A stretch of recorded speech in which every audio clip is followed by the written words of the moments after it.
Remember a few years ago when Hyperkin showed the Ultra Retron at E3? It was a Nintendo 64 clone console and it had a lot of people interested. Why? Because there are no Nintendo 64 clone consoles out there. If you want to play original Nintendo 64 cartridges, you have to play it on the original hardware. That's pretty much what your option is. Yes, you can emulate Nintendo 64 via a bunch of different means on a PC, single board computer, Raspberry Pi, Nintendo Switch Online expansion. I mean, there's a lot of options out there, but as far as emulating them cheaply anyway, it's kind of hit and miss, especially with some of these single board computers out there. Now, there hasn't been word on that Hyperkin system for a while, but I remember initial videos looking at it. It was kind of wonky with some of the emulation, as it's not the easiest thing to do in a cost-effective package to emulate Nintendo 64 well. You even see with Nintendo, they aren't emulating their Nintendo 64 games 100% on the Switch, so it does seem like a daunting task for, a reasonably priced consumer product, right?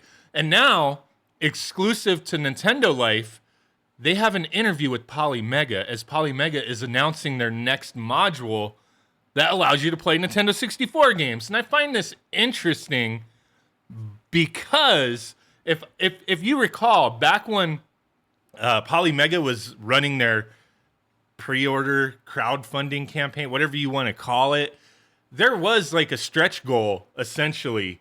Like, hey, if we get so much money, we'll do all these extra things. I have the list right here. Like, at $1 million, they were supposed to do a Famicom module. That doesn't seem to have happened.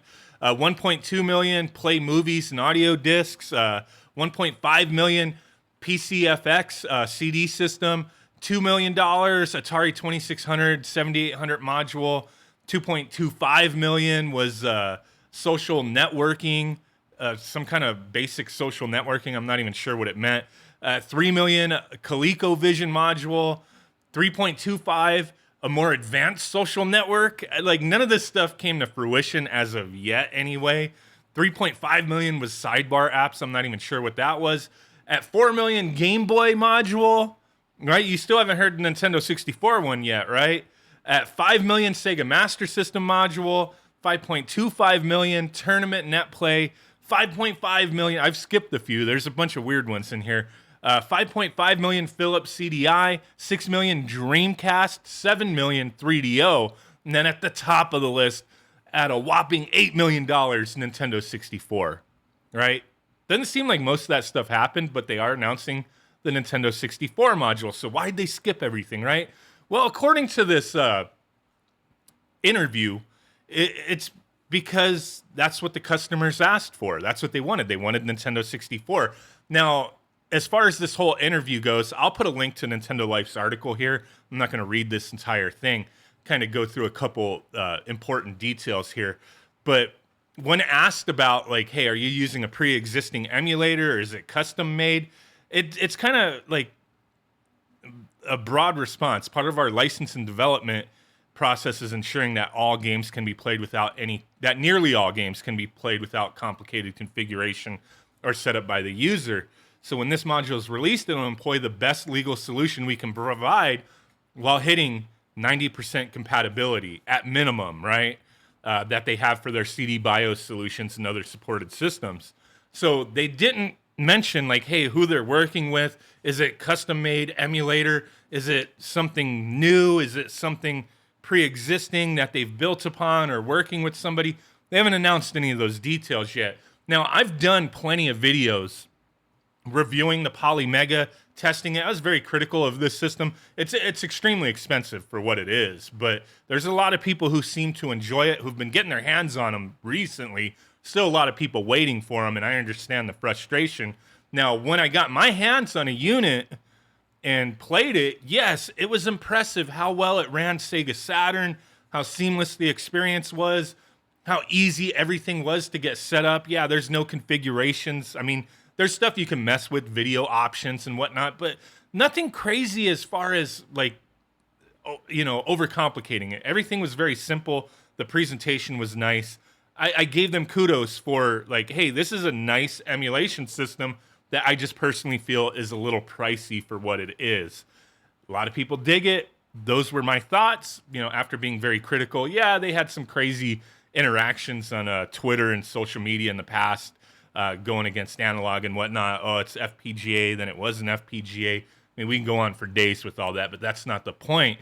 So they also talk about like Nintendo 64 emulation on the Switch, and they pretty much just say, hey, like, they figure that they could fix it over time. But Polymega is going to provide a more authentic experience, because like that doesn't, like, how do they make a more authentic experience? So they state that Nintendo 64 has over like nearly 400 games. And if Nintendo wanted to try to support all those games, it would be very difficult. And that's probably true, but if anybody could do it, Nintendo could. But do they want to dedicate resources to actually emulating their own stuff properly, right? I mean, who knows? So they're looking for like 90% compatibility. And they state that it's unlikely that they'll hit 100% at launch, but the minimum will be 90%. We keep saying 90%, and that they're hoping over time that will increase. If one of the things that you see with Nintendo 64 emulation in the past is like Mario Kart, like the Hyperkin video, where the big screen on the first race, it's glitched out, that kind of thing. It's just certain games, depending upon the architecture of your system, the power, the actual emulator. There's so many variables that have to be just like perfected. Is it possible that they could be a better solution than most out there for a reasonable price? These modules are typically like $80. I don't know if this Nintendo 64 one will go any higher than that, but I mean, you're already in it for like $400 for the system. To be able to play Nintendo 64, I mean, you can get a modded Nintendo 64 out there that's modded with HDMI for a reasonable price compared to like the all-in package here. Now, yeah, that's just one system, but that's a more authentic experience if you want to play cartridges. But as I've said in the past, whatever you want to do with your money is your money. Whatever you're happy playing on, that's your business. Nobody else should take that away from you. It's just, yeah, this is a very expensive thing to get into, to not have 100% compatibility. So hopefully whatever they get going on with this thing, they'll be able to smooth things out over time. They talk about HD, how they don't like the HD look, as it's ripe for unintentional bugs. That's why they don't support it. As far as like Sega Saturn and PS1, they put their efforts towards display filters and trying to authentically recreate the look. So it's like it's not like, oh, you plug in the Polymega and it's not, you don't get HD on your TV. It's just that they're not using the system to upscale and do certain things with the graphics. Like, they're just trying to emulate it the way it's supposed to be. Your TV displays it, whatever, and then you got display filters and whatnot. It doesn't look bad. I mean, it doesn't look bad at all.